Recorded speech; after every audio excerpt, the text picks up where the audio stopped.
Hi, my name is Ashley and this is my channel, CajunAsh Talks, and today I'm going to be discussing the book The Star-Touched Queen by Roshani Chokshi. I finished this book last night and I rated it on Goodreads a 2 out of 5, probably more like a 1.5 out of 5 star read.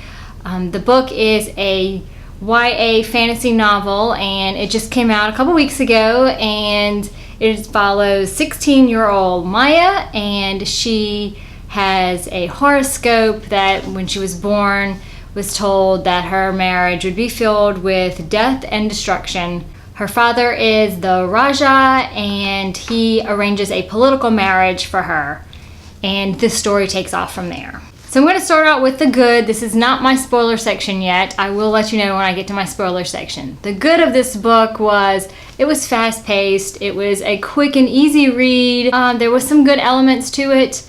It wasn't all bad. The main girl, Maya, I liked her little sister. Even though she wasn't in the book very much, I did actually like her. She was very interesting. There is also a funny horse in the book.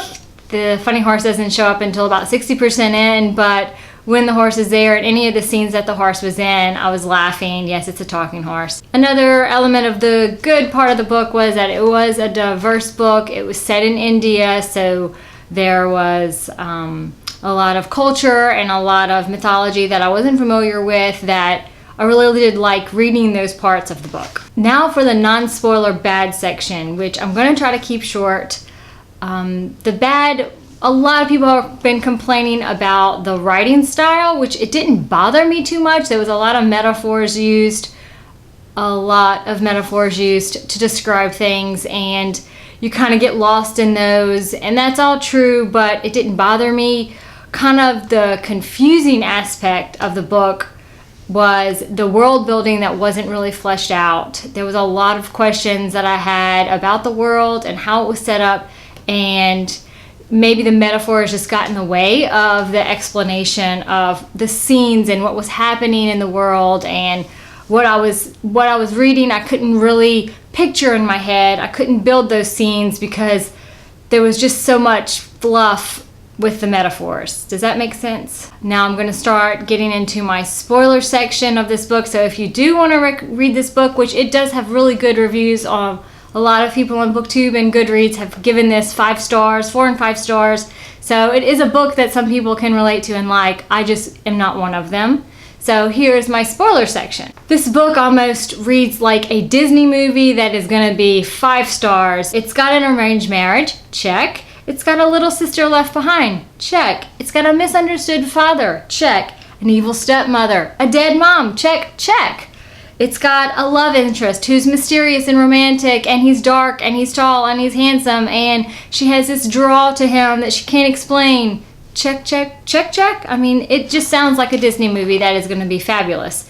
And then that's kind of where it stops. Most Disney movies, you relate in some way to the main character.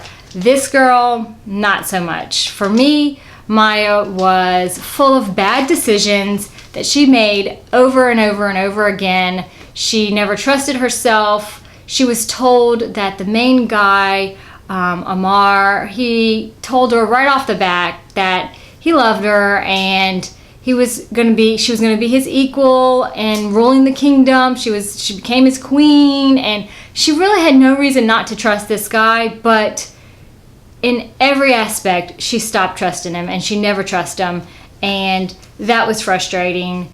The plot was also confusing for me.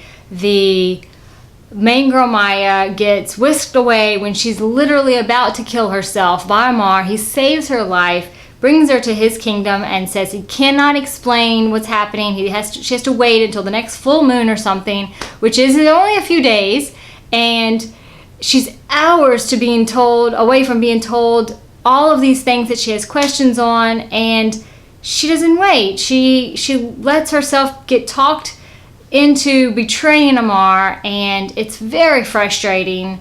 You never really understand why they had to wait until the full moon, which I just kind of read through and accepted that, but that was kind of confusing. Maya listens to some creepy girl behind a door that she's been told not to go into. She goes into it anyway. There's a girl in a tree that she even says she doesn't really trust what this girl in the tree is saying. She's got memories, and they're kind of half-truth memories from another life, and she still listens to this girl and betrays Amar, and it is extremely frustrating because then you find out that in a previous life she had already done this to Amar. And poor Amar, he's like a good guy and he loves this girl, and she keeps betraying him all the time. Poor Amar, you gotta wonder what he sees in this girl. I gave this book an extra star based on the sister or half-sister of Maya. She seemed really cool. We go back and see her. It's been 10 years since you've seen the little girl, so she's around 18 now, and she's got a Mulan-esque, dressed like a warrior, and wants to go fight in a war, and she's in love with one of the guys that's a soldier. I mean, I really wanted them to stop following Maya around, start following little sister. She's about to go into battle. Can we just follow her? She seemed really much more interesting, and if there is a book 2, let's just follow little sister, because that's kind of who I wanted to read about. I got frustrated in reading when there were words that I wasn't familiar with. There was a glossary in the back of the book, but it only had about 10 words in the glossary, and there was probably about 50 words in the book that were italicized that I was unfamiliar with, that I thought would be in the glossary, but they weren't. So if I had read this on a hardback book or paperback book, that would have been really frustrating. About half of those italicized words ended up being words that on my e-reader I was able to look up, and they were either a definition for or a wiki for, and so that helped, but it did distract. All in all, this was not one of my favorite books. I finished it, and it was good read, but it wasn't, the plot part of it and the development of it wasn't that great. So that's my review for A Star-Touched Queen. Let me know what you thought about the book. If you've read this one, if you loved it, let me know. If you hated it, let me know. If you were kind of on the fence, which is kind of how I feel I was, on the fence, just let me know in the comments below. Also, click subscribe if you want to see more videos by me. I'll be posting more videos soon. And my name is CajunAsh, and that's it. Bye-bye.